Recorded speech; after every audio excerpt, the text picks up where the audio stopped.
ಇನ್ನೂ ನೋಡಿ, ಇನ್ನೂ 100% ಎ ಐ ವ್ಯಾಲ್ಯೂಯೇಷನ್ನು ಸಕ್ಸಸ್ ಆಗಿಲ್ಲ. ಅದು ತುಂಬ ಎಕ್ಸ್ಪೆರಿಮೆಂಟ್ ನಡಿಬೇಕು. ಈಗ ಅದರ ಕ್ಯಾಲಿಬ್ರೇಷನ್, ಎ ಐ ಕ್ಯಾಲಿಬ್ರೇಷನ್ ಅಂತ ನಡಿಬೇಕು.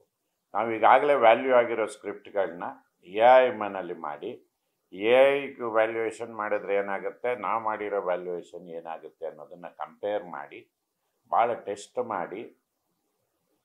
ಟೆಸ್ಟ್ ಮಾಡಿ ಅದನ್ನು ನಾವು ತರೋಬೇಕು. ಅದಕ್ಕೆ ನಾವು ಸುಮಾರು ರಿಸರ್ಚ್ ಪ್ರಾಜೆಕ್ಟ್ಸ್ನ ಕೊಡೋಕ್ಕೆ ತೀರ್ಮಾನ ಮಾಡಿದ್ದೀವಿ. ಅದರ ರಿಸಲ್ಟ್ ಬಂದ ನಂತರ ನಾವು ಅನೇಕ ಕಂಪ್ನಿಗಳು ಬರ್ತಾ ಇದ್ದಾವೆ.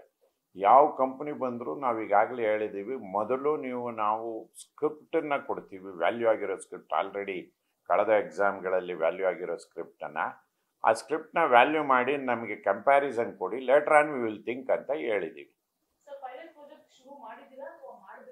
ಮಾಡಬೇಕು. ಕಂಪ್ನಿಗಳು ಮುಂದೆ ಬಂದಿದೆ, ನಾವು ಹೇಳಿದ್ಮೇಲೆ ಅವ್ರ ಪುನಃ ವಾಪಸ್ ಬರ್ತೀವಿ ಅಂತೇಳಿ ಇನ್ನೂ ಬಂದಿಲ್ಲ.